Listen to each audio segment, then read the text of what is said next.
All right, troops.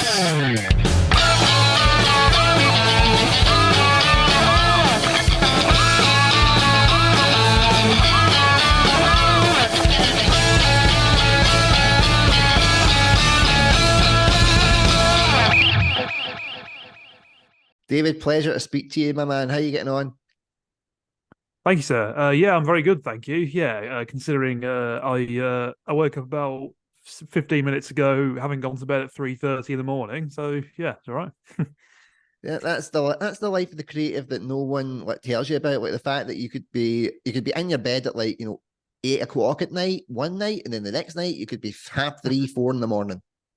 I think it's probably more the life of going to bed on Friday night after you finish work for the weekend, really. But Yes, well, anyway, yeah. that does lead us into obviously what we're going to be talking about, because we'll need to hear about you and your origin story. Because the one thing we all have in common is that we all have an origins. So, David, for my followers, please tell us your origin story. Yeah, okay. So I grew up and I've lived all my life in Earthlingborough in Northamptonshire, small rural town. Um, yeah, I studied at Loughborough University, studied chemical engineering. That was over 10, quite a few years ago I started now. Oh yeah, over 10 years ago I started, graduated in 2017. Then started doing stand-up comedy in my final year of university before I graduated. Also a really big music fan. I'm a music collector. That's happened sort of late teens, I suppose. That sort of started. Mhm. And I'm also a video gamer in my free time as well, which I've loved since I was a kid as well. So Yeah. yeah, so I'm someone that thrives on entertainment, basically. Not just that, but also uh, telling jokes myself. Ever since I was a kid, I've loved telling jokes in the playground. I've always loved joke books, and that kind of thing. So Yeah. yeah, so yeah, the dream is entertainment, basically. But at the moment, I work at a well-known high street opticians, if you know what I mean. Right. Well, you can hopefully get me a discount next time I have to go, because I've deliberately not been since about 8 years ago because I can't afford to get a new pair of fucking glasses. Yeah, well, I will say this, without mentioning any other specific names. The place Yes, that I work is they're all dicks and they're all expensive. There we go. We've covered all the bases for you.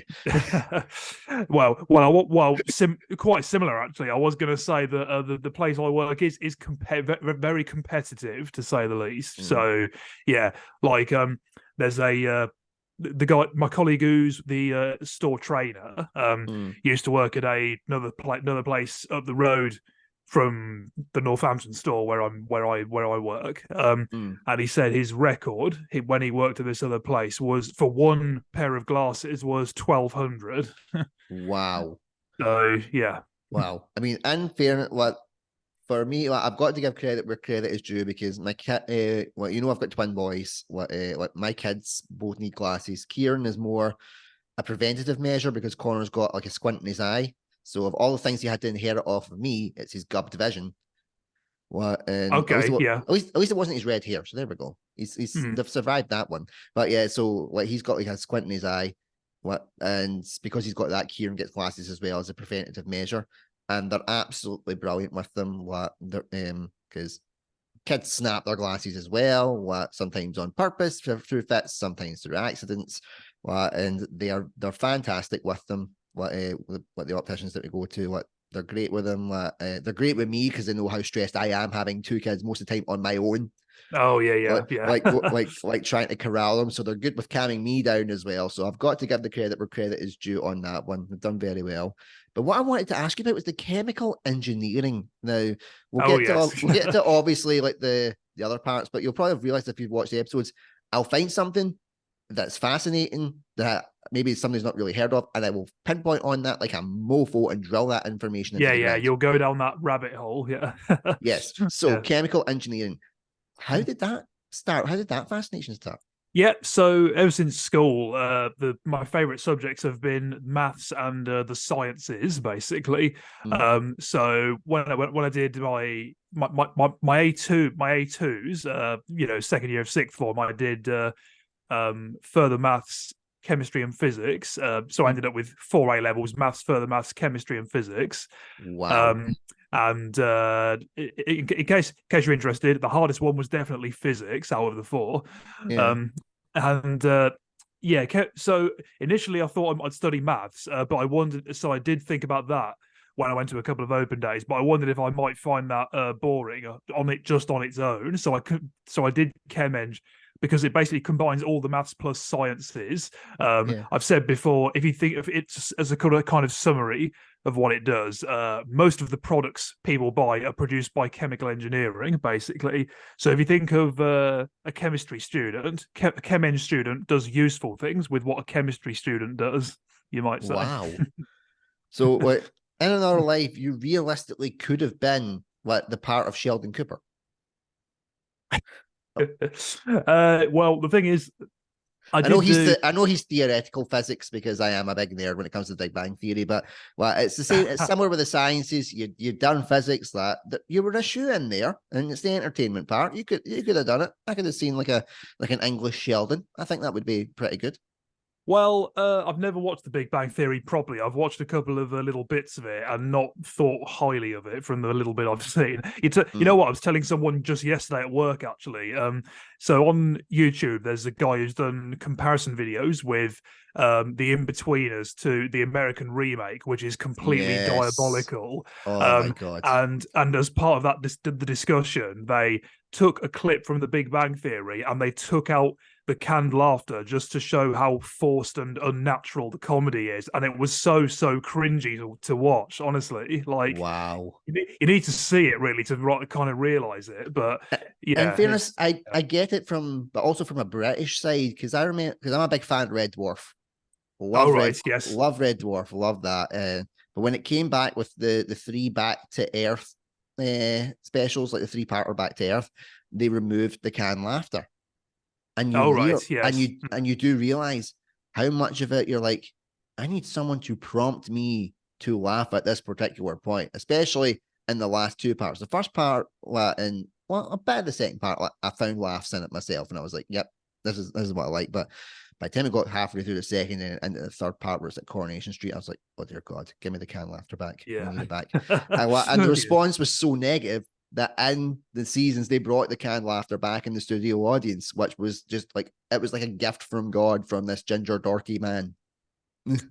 Yeah, because I remember saying a long time ago about thinking I'd prefer a comedy show without laughter over the top for whatever reason. But yeah, if Mm. you don't have it in, it does.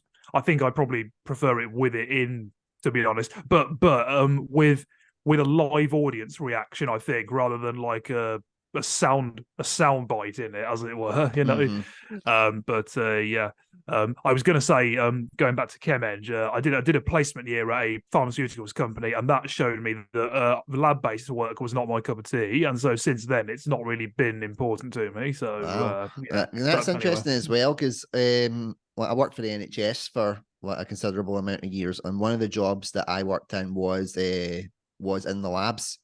Well, yeah, right, I was a little guy that would label all the specimens and then put them in the big fridge and all that kind of stuff. So I oh was right. essentially I hear the disdain in the voice there. It's like, oh right. So you're the one that we would go, right, you fecked up that one. You put that wrong label on that specimen. Yeah. But I could hear the disdain there, my friend. That Or was it that almost sounds like a job they invented just for you to do because you said you wanted to work there. I think it was more a case of right, he's nuts. What's the most simple job that we can give him to do, and let's see if he can still arse it up. And yeah, I found a way. I am the Jeff Goldblum of arsing everything up. Life finds a way with me. But yeah, but I did like working in the labs as well. Like mainly because being a redhead, it's always freezing. So like when it was like the summer months, and I'm like, I am absolutely dying. I'm like, oh, can I get an extra shift? Well, in that case, then I worked at Waitrose before I joined this. I'll just say it, Specsavers, all right. Mm. And yeah, So I worked at Waitrose before, and I tell you what, if you've not been in a walk-in fridge or freezer, you want to give that a go if you if you can't stand the heat, because yeah, Yeah, it's refreshing. Yeah, and it also certainly is. they have alarms inside in case you get stuck as well. So yeah. Now that's good. It's like Mm. because what technically two jobs that I've had where didn't last too long, both involved walk-in freezers. Well, because there was Yes, the yeah. because there was the labs, and then I also worked at Tesco warehouse. Oh yes, yes. Uh-huh. What and I remember having to go in there. What it was literally once because you have to have what it's like -23. Right. What so Okay. you've got to make sure like if you're going in, everything is like again. I know you don't watch Big Bang Theory, but there was a time where they Mhm. actually used a walk-in fridge to prepare for going to the Arctic Circle. What and they were all like bundled up and they were like, that's ridiculous. I'm like, no, trust me, that is not ridiculous. Like that walk-in freezer was a nightmare to go into. Oh yeah, yeah. I It say I freshens went you in, up. yeah, I went in once because it was one of those, it was a long shift, and I'm like, right, I brought my stuff anyway. I need to wake up, otherwise I might not be safe to drive. But and whoa, okay, right, that's better than any espresso I can do. I am out of here. Yeah. But it was fantastic. There's a great gaming YouTuber who I'm a big fan of called Cad Icarus. He's the same age as Mm, me, and I remember during a stream that he did, there's a bit he said for a moment that he used to work at Waitrose, and he said the worst thing that someone got properly angry in his face for was the fact that they didn't have any hairy kiwis left. wow. So yeah. Right now, here's an interesting one because of the Kiwis. Now, I got told this by somebody. I have no clue who told me it, but I've done this ever since. And I think probably someone with a scientific background might be able to help me with this. Now, Okay. I eat the kiwi skin. What? Right. Right. Because I was told that it helps, with your digestional tract. Basically, it helps you poo. Well, Mm, something with the yeah. fiber in it. Well, and I also don't mind eating it as well. Like I was like, I'll eat it. I wouldn't go right. Just give me a whole slice of kiwi skin. Like I have to have the actual kiwi with it. I'm not an animal. But what? So everybody looks at me like I am totally bonkers. Is there any fact to that, or was I just basically given the old proverbial pull in the chain? Well, I wouldn't say you're completely bonkers because of it. In terms of the health benefits or non-benefits, I would have to check that myself because I'm not aware of that, I'm afraid. I have Mm, tried kiwi fruit in my time on this earth, and yeah, it's mm, not something that I really approved of. But mm. Yeah, yeah, it's that I something would you've have to got you've double got to check. get it you've got to get it just right with the kiwis. I feel like if they're too hard, it is just basically like eating a rock. But if it's too soft, it's just done. It's basically the Goldilocks of fruit. So if anybody out there knows like if that is true or if I was really screwed with and now that contributes to my mental health issues, let me know in the comments below. With the words, you've got to get it just right with the Kiwis. We've now lost all the few New Zealand viewers that we have now. But anyway, never mind. Well, if Um, it well, what the few New Zealand viewers that we have was not intended in that one. If you've only clipped this one, you need to watch the rest of the video. so, So let's talk suppose, about yeah. what else you do, because one of the things that what we have in common is that we both do radio shows. So how did Yes, that yes, come about? absolutely.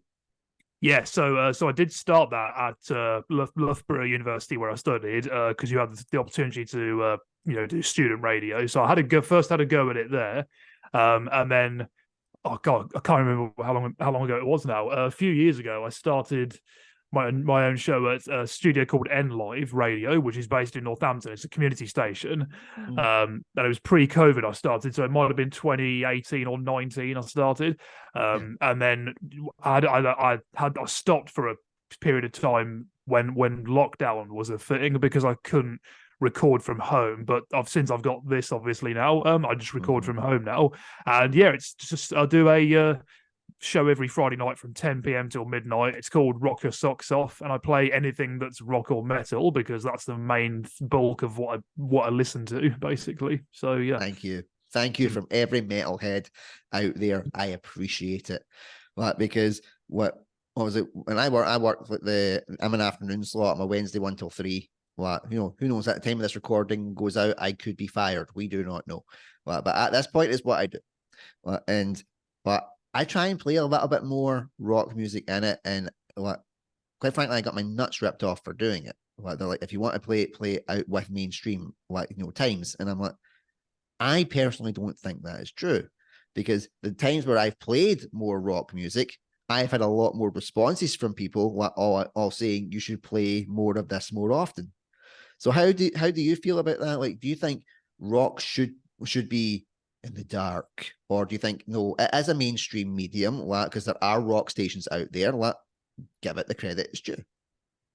I mean, yeah, it's it's mainstream music still. Pop and rock music is part of mainstream chart music, as it were. Mhm. I should say by the way, if they're going to fire you for saying you eat kiwi skin, that's their problem, really. But anyway, so you get heavy metal music appear in the charts occasionally. A significant point was 1991 when Metallica's Black Album was released, the self-titled record that brought heavy metal Yes. music into the mainstream. Basically, um, Yes. there are Rage there Against are Rage Against the Machine as well, the Christmas number one. oh yes, of course, absolutely, yeah, very I good. remember that. I was Yeah, over the moon. that was that was a fantastic thing when that was done. Yeah, that was Yes. brilliant. Yeah. Eurovision Song Contest when Lord Day won with Hard Rock Oh yes, Hallelujah. yeah. I Hmm. remember I was actually out at a club, a local rock club that sadly is no longer existing now, but at the time it did.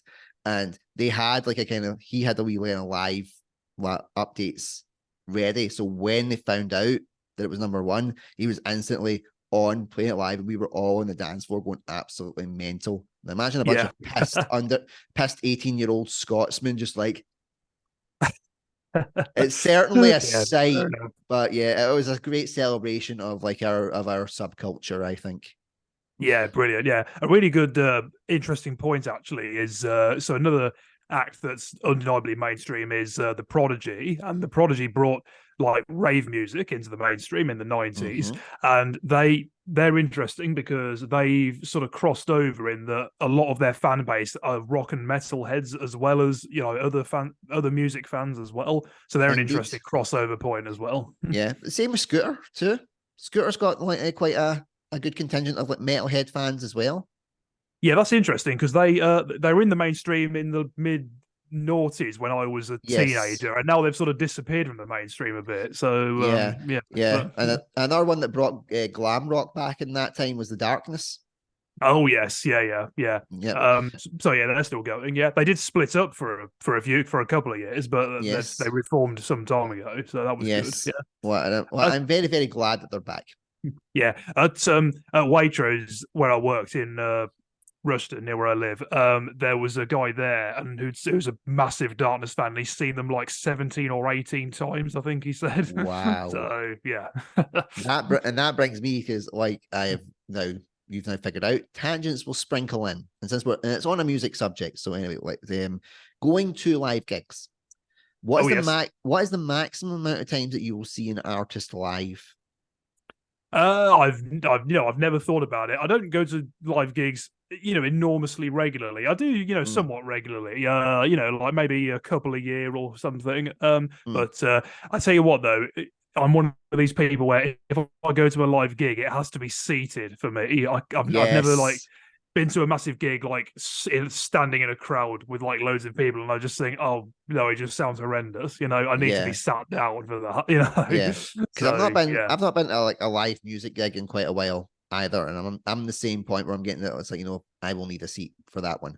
But like it's because I hear people say that they've been to like see an artist like X amount of times or whatever. Like the maximum that I go to see like a particular band, and it has to be if I really like them, is twice.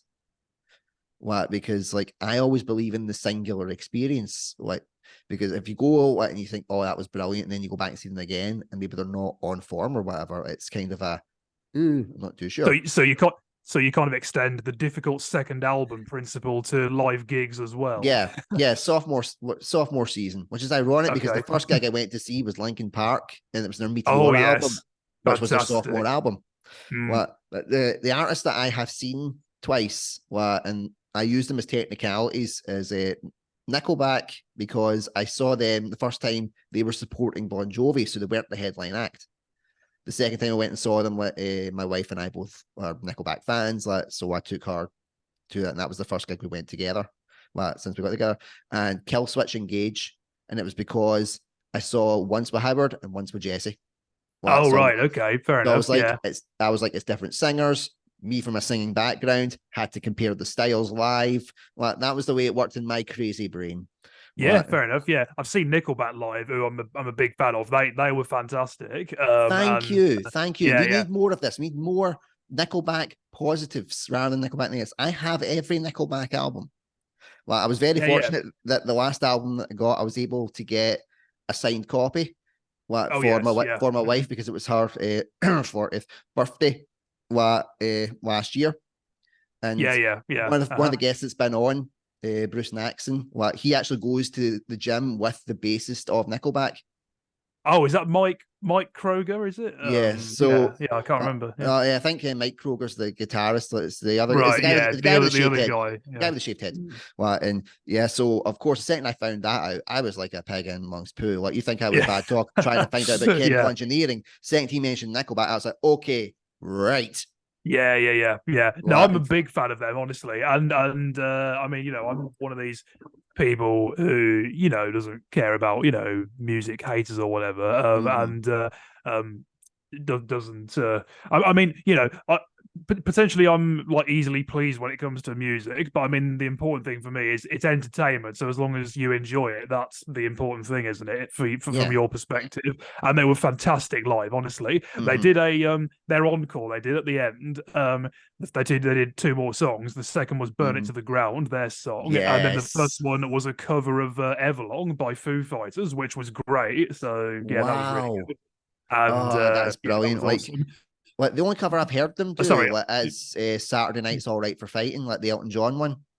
Oh Like that, yes, yeah, yeah, yeah, that was yeah. on like their second mainstream album because they had like I think they had two before what they went where they went into the mainstream. But what Okay, right. I loved that, like it was just something that was so unexpected when I was listening. I'm like, that's Elton Yeah, John I'm yeah, covering. yeah, Well, and they yeah. played that live when we went to see them because it was their like when they released the Greatest Hits album. That's when they came out our way, and I was like, right, Alison, we're going. And I heard Yeah, that, yeah, and you very just good. see me like that. Yeah, But, yeah. I've seen Kill Switch Engage actually because they opened for Iron Maiden when I saw them. oh, So I did see nice. them then. We saw Iron Maiden on the night of Bruce Dickinson's 60th birthday, and Oh, we all sang Happy Birthday to him at some yeah, point. And he was yeah, still that's like, running and jumping around the stage, like, mm-hmm. and yeah, and Yeah, the stage props like that they use are like amazing. it's unreal. It's We had unreal to because stand up for the whole show though because the people in front of us were stood mm, up, so we had to yeah, stand up for the whole yeah. thing. But Because I anyway, saw it Iron was Maiden really as well. good though. Yeah, Yeah, I saw Iron Maiden as well in 2000 and I think it was 2010, 2011. yeah, Well, yeah, it was yeah, about that mark. And I went to see. I cannot remember the support act because they were so fantastic. Well, and yeah, just like yeah. Fair they know enough. how to put on a show with everything, with the scenery and everything. But that does lead me to what is the best gig that you have seen live? Oh, here we go. It's like asking me what my favorite band is. I don't have favorites in music just because there's so Mm, much good stuff. yeah. I mean, Iron Maiden were brilliant. So what else was really really good?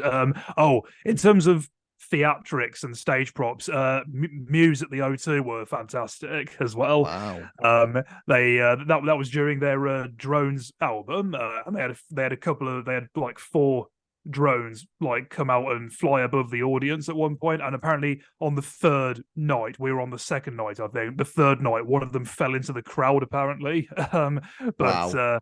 but I don't think it was a serious thing though, so yeah. Mm. And then what else have I been to? Oh before before Rick Parfitt died, me and my dad saw Status Quo. That was very good. Wow. Me and both my parents have seen Eagles before Glenn Fry died. That was very good. Uh, the Eagles, Um, like the ultimate yeah. capitalist band, they all want to kill each other, travel with Yeah, separate they're trailers, blockers, like aren't they? Yes. have their Yeah. own lawyers with them, yet they still tour. I was like, it just proves money is everything for them. Yeah, yeah, yeah. But yeah, it was a good show anyway. And yeah, there was one other I had in my head just then, and now it's gone. Oh, that's it. Mm. Recently, so I'm a fan of these guys because I've grown up listening to their music since I was a little kid because my mum played this album of theirs or a couple of their albums. Yeah. Me and my mum saw Simply Red a little while ago, and they were fantastic as well. Hey. And yeah, the stuff on the stage, the screens and all that stuff was brilliant, and the Yeah, atmosphere was great. So yeah. yeah, I mean, really really good. Yeah. and in fairness, like my favorite gig of all time, and bear in mind, I've seen Guns N' Roses live. What, Oh yeah, what, I saw what, the Chinese Democracy so did lineup I. kind of. Yes. Yeah. Did you go and see Velvet Revolver in the same year? I didn't know when we saw Guns N' Roses, they had Thin Lizzy open for them. Wow. No, But because yeah.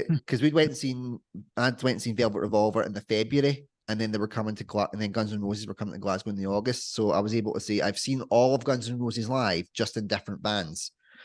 Oh Like, right. it's like, but Yeah, I didn't. fair enough. But everybody was like, "Are you going to see them now that they're reformed and back together?" And I was like, I couldn't justify it to myself. Like, I was just like, well, I've seen them what on separate parts. I've seen like, and especially since like obviously Scott Wayland passed away, like with Velvet Revolver, obviously. Like I Oh thought right. like that's Yeah. that's a good those are two really good memories for me. Like I don't want to kind of mess them up. And also Bullet for My Valentine supported Guns N' Roses Oh when right. when Yeah. they came to Nice. us. Okay. Yeah.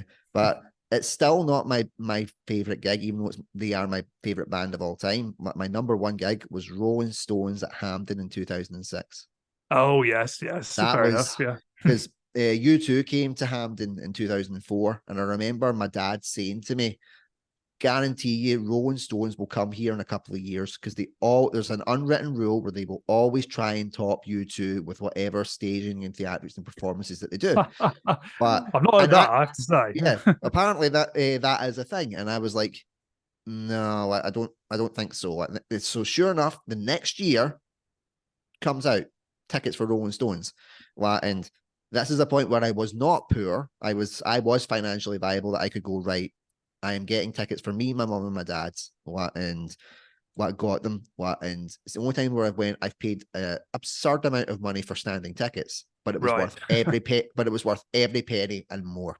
They were Okay. fantastic. Fair enough. They were fantastic. They absolutely blew it away. Like there was a point where the stage that we were on, like it was on runners and it elevated and moved forward, and it was basically me elbowing old grannies out the way to get the front to keep. Well, I was literally this distance from my hand. This from Mick Jagger and Keith Richards. Like I was flying. It was Yeah. amazing. Like just Fantastic. the Yeah. only thing that I was gutted about was that they didn't play Paint It Black, which is my favorite Rolling Stones Oh, song. okay. Fair enough. Yeah. But they have so much, as you know, in their discography. Like you can't Oh satisfy yeah. Yeah. everybody. Yeah. The new album, Hackney Diamonds, people are raving about that one as Oh well, yeah, saying it's their best one for decades. A lot of yeah, people. yeah. I'm really Yeah. like I know that my dad doesn't watch this, so I'm gonna get that's part of his Christmas for him. Oh yeah. Very good. But Yeah. so that way I can't talk about because I know it's like he listens to my Thomas the Tank one out of obligation. What Right. it's like, Yeah. but I'm quite glad because it started off with him saying when I first started doing the Thomas the Tank videos, him going, right, you know how I used to say you were adopted? Now I mean it. Well, so it started off with him saying that. And then when it got monetized, and now it's the highest grossing channel of my media company, in terms of money, he now comments regularly, talking about things, especially because at the time of this recording, the episode that just dropped, I'd filmed it in his house because it was when I just moved out and I was staying there for Yeah. a couple of weeks until I got my temporary accommodation. So we filmed a kind of a in-person special with me and my business partner Kev Tierney. And he just first comment, he was like, "I love that living room." I'm like, Right. you ball bag. It's nice. You It's nice that like they support you during the hard times, isn't Yeah, they it? support me, So, but they were just yeah. like, it was Yeah. like, Yeah. okay, I know that you are filming in our house for this one. You did give us clearance. We were okay with it. And it's just my dad's humor. I love the living room. I tell It's, you. it's because he painted Yeah. the fucker. He's a decorator. Yeah. I'll tell you something else cool that happened at one of the gigs I mentioned. When we saw Eagles before a few years ago. Yeah. Before the show started, we were sat at the front of our sort of seating section, and this guy walked in front of us and went to this sort of what looked like a VIP area in the center of the room and kind of thing. And my dad and this woman behind us both recognized this guy that walked past in front of us, and it was Mike Rutherford from Genesis. Wow. so so that was pretty awesome. Oh, that's amazing, man. Like, honestly, I could talk to you about music, and comedy and all this kind of stuff. Oh yeah. I could talk to you basically about anything for a long time because you're a great guy. You're very easy to talk to. You're very Oh, approachable. which is Thank you. also a very unheard of in the terms of media where we come from, because it's normally like, thanks, and scoot Yeah. away. Well, yeah. What, Thank you very much. I appreciate it. Yeah. But yeah, what, no, it's the easiest thing to bond over. I think, sort of thing. Definitely. Well, Yeah. and well, considering that we are going to be coming up on time, like, I want you to promote any gigs that you have got. Like, the time of this recording, it will be out in December. So if there's anything around that time, like, promote. If not, like, obviously promote your show and where they can find you. So sell, my friend, sell it. Excellent. Okay, so like I mentioned, N Live Radio, Friday night, 10 p.m. till midnight. Rock your socks off with me. Anything that's rock or metal, you can access on the website nliveradio.com, 106.9 FM, the radio player app, or on your smart speaker by saying launch N Live Radio. My Facebook page, I have a page just called David Luck that I put my comedy gigs on. So my next one is November 2nd. That's at the Organ Grinder in Loughborough. So that's going to be a good one. There's a few dotted through November and December. So yeah, it should be good. Actually, I'm in London on December the 2nd or 5th, something like that, in Piccadilly. But anyway, details of that will be shared soon anyway. So yeah, that's going on. And yeah, that's it really. I need to set up something else like a TikTok or something, for clips of gigs or something, But yeah. Anyway, well, yeah. don't worry. Like, the ones that you've mentioned, like, I will, or there'll be a little bar that comes up just saying kind of, where they can find you, like, and I will put Thanks. links, Cheers. and I'll put links in the description of the video as well. Yeah. So Yeah. we'll round off with the final question that I ask all my guests. If you could give one piece of advice to anybody struggling with mental health issues at this point in time, what would that piece of advice be, and why? Yeah, okay, fair enough. Yeah, I've been really lucky in terms of that kind of thing. But it's probably sounds a bit cliched, but the thing I'd say, if I had to say just one thing, I suppose, is just talk to someone, basically, if you're struggling. But I know, I've never been in such a situation myself, so I can't imagine what it's like. I don't know what it's like. I've never experienced it, but there's always someone willing to listen. So whether it's friends or family at home, whether it's friends or family on social media, or even people you've never met, like on the Samaritans or something, there's always someone willing to listen, whether it's someone or someone you don't know. So just talk about stuff, basically. There's so much, not just in terms of mental health, but in general, there's so much like pain and suffering and hardship from human history that could have been avoided and resolved if people just talked about their differences and their struggle, their issues, with each other. If people just talked more often, it benefits hugely, So there's always someone willing to listen. So just talk with someone, Yeah, just definitely. talk about stuff.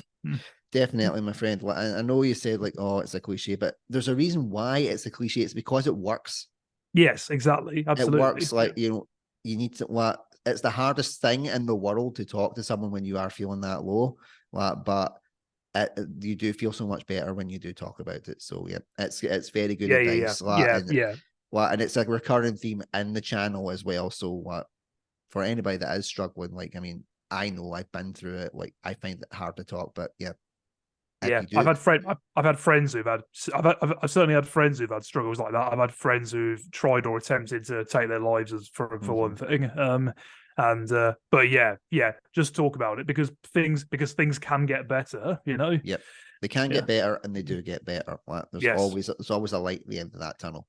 Yes, I can see that also because I'm a Thomas the Tank Engine fan. Yeah. Also, I think Sarah Millican once said a friend of hers said, if you can't see a light at the end of the tunnel, stomp along there and turn the fucker on yourself. Exactly. Like, just make sure, like, you can just get that. There is always a light, no matter how dark it is. But David, thank you so much for coming on, man. Like, it's been an absolute pleasure speaking to you. Like, by the time this comes out, like, your November 2nd gig will have passed. So I will say this because I know you will have smashed it. So, like, congratulations on another successful gig. Okay, thank you very much. Oh yeah, it was brilliant. Yeah, yes, it was great. Yes, it was fantastic. It was fantastic. Yeah, walk in the park. Yeah. And in your show, like, I do listen to it because, well, fellow rocker, we've got to support each other. Like, I'll always love your selection of music. I love your style of speaking when you speak as well. Like, okay, very good. Thank you. Like, you've got that voice for radio. It's great to listen to. So keep Okay, doing, thanks. just keep going with that as well. And thank you so much for entertaining me and several metalheads across the country. No worries. Thank you very much. I will just say very, very quickly as well on that note. A lot of the stuff in my collection is like really obscure stuff that people have like never heard of. Like, there's a couple of things that even if you search online, you can't find info or places to listen. You know. Yeah. So I do share a lot of that as well as well-known stuff. I share a lot of album tracks by well-known artists and artists that you'll never have heard of in your life or seen in your life, but because there's so much good stuff that out there, Exactly. So, It's one of the, I call it it's the unique selling point of your show, because it is something that there's something for everybody in some senses. And then at points where like, I have never heard of this band before, I need to try and check them out. And if I can't, what I think what you'll probably get messages from me at some point going, right, where did you find this fecker? Excellent. No, I look forward to messages like that. Definitely. Yeah. Yep, definitely, my friend. Like, thank you so much for coming on. It's been an absolute pleasure. Oh, Until it's next been time. good fun. Thank you very much. And until next time, everybody, I've been Andrew Durnan. It's been the brilliant David Luck. For all the metalheads, check out his show. What, you will not be disappointed, because I can say that. Like, and go to his comedy gigs as well.